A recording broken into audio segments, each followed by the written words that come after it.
중국이 절대적으로 많은 배를 만드는 상황은 지금 벌써 15년째 이어지고 있는 상황이기 때문에 중국이 그렇게 양적으로 늘림으로 인해서 이제 시장에서 약간 도태된 국가가 일본이라고 봐야 되고, 일본은 이미 조선업 종사자들이 굉장히 임금 수준이 우리나라 종사자들보다 떨어진 지도 굉장히 오래되었고, 이 인프라 투자를 지금 현재 상황에서 다시 한다라고 하면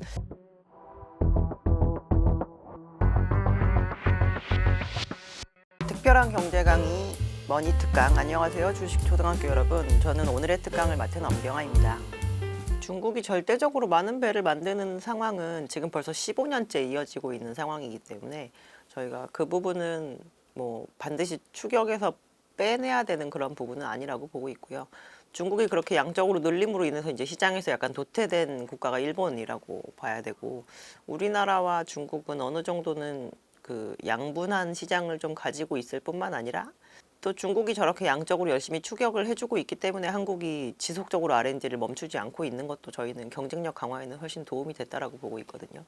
그래서 이제 전 세계 선박이 모두 다 이제 굉장히 만들기 어렵고 뭐 고부가 가치고 막 이런 건 아니고, 실질적으로 많은 부분을 차지하는 선박은 원자재를 수송하는 배들입니다. 그런 배들은 기본적으로 한 배에 하나의 화물을 싣기 때문에 저희가 운송의 복잡도나 이런 것은 조금 떨어지는 측면이 있어서 실제로 배 자체도 좀 심플하고 배 가격 자체도 그렇게 높지 않은 편에 해당이 되거든요. 그래서 그러한 부분을 아예 기능을 안 해주는 상황인데 시장에서는 그게 항상 어느 정도의 수준에는 필요하면 오히려 그 재화에 대한 가격이 높아질 수도 있는 거잖아요. 그래서 중국과 한국은 그냥 어느 정도 양분되어서 있는 시장에서 서로 경쟁을 하면서 가는 게 향후에 장기적으로도 좀 도움이 되는 모습을 보일 것으로 생각하고 있습니다.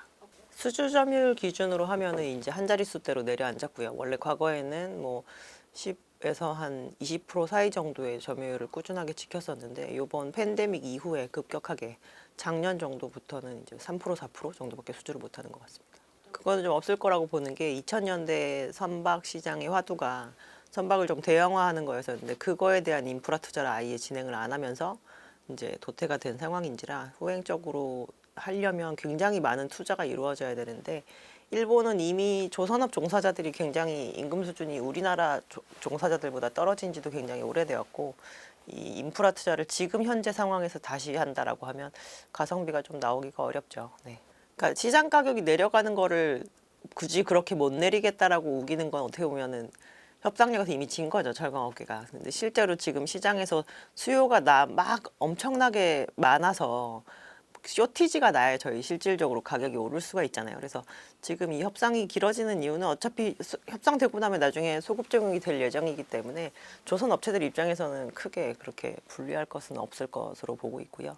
그냥 시장에서의 형성되는 가격과 철강사가 바라는 가격에 대한 갭이 커서 이제 그 부분을 좁히는데 굉장히 어려움이 있는 정도 수준인 것 같고, 중국 거 싸다고 해서 중국 거를 100% 갖다 쓸 수는 없습니다. 뭐 실질적으로 저희가 만약에 이렇게 재료의 수급을 해외로 100% 돌려놓으면 나중에 그게 후폭풍이 되어서 돌아올 수도 있는 부분인지라 내부적으로 잘 이제 협상을 진행을 해야죠. 현재 중국산 그 호판을 사용을 하고는 있는 건가요?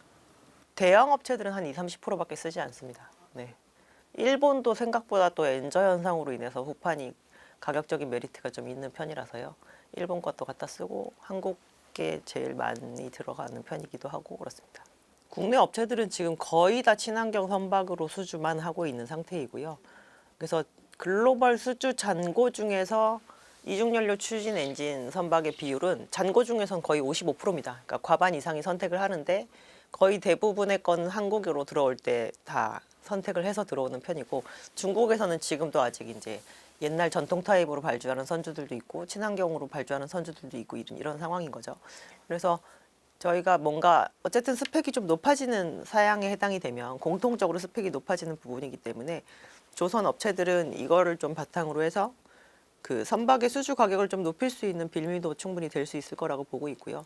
앞으로 이게 대세가 다시 원래 전통 에너지로 완전히 돌아가도 된다 뭐 이런 식으로 꺾이지 않는 이상 국내 업체들에게는 이제 교체 수요라고 하는 부분이 되게 크게 뒷받침이 되면서 수주 걱정을 옛날보다는 좀 덜 할 수 있는 그런 안정감을 좀 찾을 수가 있겠죠. 벙커링은 그 조선 쪽 기술이 아니고요. 항만에서 서비스를 해주는 겁니다. 그래서 각 각국의 항만에서 그 서비스를 진행을 해줘야 해운사들이 자기네들이 만약에 LNG 관련된 추진선으로 화물선을 운송을 할 때 그 항만에 기항할 수 있는 편의성이 높아지는 거잖아요. 그래서 제가 기존에 벙커CU를 다 싣고 다니던 배들이었었는데 그러면 그건 전 세계 어느 항만을 가도 다시 주유하고 또 출항을 할 수가 있거든요.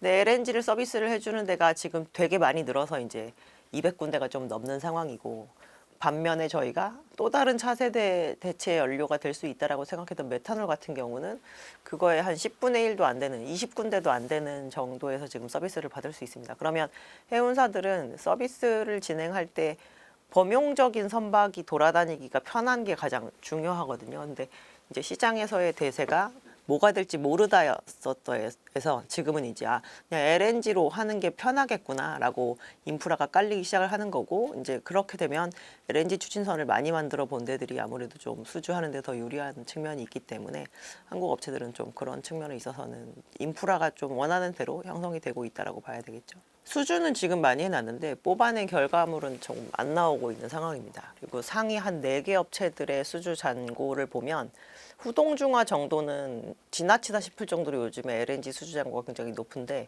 나머지들은 사실 LNG를 수주는 해봤지만 아직 만들어서 인도를 해본 적이 없거든요. 그래서 지금 현재 잔고에도 뭐 LPG 정도가 조금 늘어나는 데들은 있어도 여전히 잔고상으로는 벌커, 탱커, 컨테이너가 많이 차지를 하고 있습니다. 그럼 LNG 선박 제조에서만큼은 그래도 우리나라가 중국보다 좀 독보적이다라고 할 수 그렇게 볼 수 있을 것 같습니다. 굳이 중국으로 수입이 돼서 들어갈 LNG를 날르는 화물선이 아니고서는 한국으로 그냥 무조건적으로 먼저 그 컨택이 들어오지 않을까 싶은 생각입니다. 저희가 코로나 때 수요 공급 이슈로 수요가 너무 절대적으로 많아서 운임이 올라간 시기는 20년 하반기부터 22년 상반기 정도까지였던 것 같아요. 그 뒤로는 운송의 복잡도가 올라가서 이렇게 된 거거든요. 그러니까 뭐 예를 들어서 홍해 사태로 인해서 저희가 원래는 수에즈 운하를 거쳐서 가야 되는데 그렇게 가려고 계획 세워놨던 노선이 다 일순간에 계획이 바뀌면서 작년에 이제 희망봉을 우회하기 시작을 한 거잖아요. 그래서 특히나 컨테이너 쪽 같은 경우는 정기선 시장이라서 저희가 봄부터 그 다음에 봄이 되기 전까지의 노선 운영에 대한 게 미리 다 정해져 있다가 이게 한 번에 바뀌느라고 저희가 그러면 가던 길을 되돌아가서 가야 되기 때문에 한 번은 공급 쇼티지가 날 수밖에 없습니다. 그래서 24년의 상승세는 노선이 변경이 됨에 따른 그러한 그 움직임이 좀 컸다라고 보는데 근데 요즘에 이제 최근 들어서 아주 짧게 지금 운임이 또 이렇게 오르는 것 중에 하나가 트럼프 취임 전에 조금 밀어내기 수출에 대한 니즈가 내부적으로 좀 있는 것 같고요. 저희가 전체적으로 봤을 때 수요 공급 문제는 확실히 아니라고 볼 수 있지만 지금 해운업체들이 이제 공통적인 비용 증가 요인을 핑계 삼아 운임을 좀 전가시키는 그런 행태도 많이 보이고 있는 것 같습니다. 근데 이게 저희가 그러면 옛날보다 절대적인 운임이 굉장히 높은 편이라서 배를 예전에는 70% 이상 정도는 채워야 그래도 내가 손익분기점이 좀 맞은 편이었는데 지금은 그렇게 안 돼도 손익분기점이 굉장히 되는 정도의 운임 수준이잖아요. 근데 이러한 합의점은 이렇게 되면 사실 나도 잘 살고 경쟁사도 잘 사는 상황이거든요. 근데 이게 만약에 수요가 굉장히 딸려서 점점 내려가다 보면 내가 여기에서 가격을 약간 양보하고 화물을 좀 확보할까라는 경쟁이 붙기 시작할 때 운임이 이제 실제로 시장의 수요 공급과 맞아 떨어지는 그런 움직임을 보이게 되는데 그 팬데믹 기간 동안 협상력을 좀 좋게 가져가는 거에 대한 재미를 많이 봐서 그런지 요즘에 보면 화주들이 되게 목소리가 작으시더라고요. 그래서 뭐 작년 같은 경우도 생각보다 저희 운송비 너무 피봐가지고 좀 힘들 것 같은데 25년엔 어떨 것 같냐라고 이렇게 하면서 그래도 수요 공급상 지금 화주가 훨씬 더 유리할 것 같은데 이거에 대한 거를 굳이 급하게 생각하실 필요가 없지 않을까요? 라고 해도 그게 이게 잘 안 들리시는 행태가 요즘 나타나거든요. 그래서 실제로 올해 같은 경우도 만약에 그렇게 해서 공조 움직임으로 가면서 만약에 뭐 해운업체들이 좀 인상에 대한 부분을 안 놓는다라고 하면 뭐 그 레벨을 또 유지할 수도 있을 만한 상황일 것 같습니다. 그 대신 시장이 밸류에이션을 주지는 않고 있죠.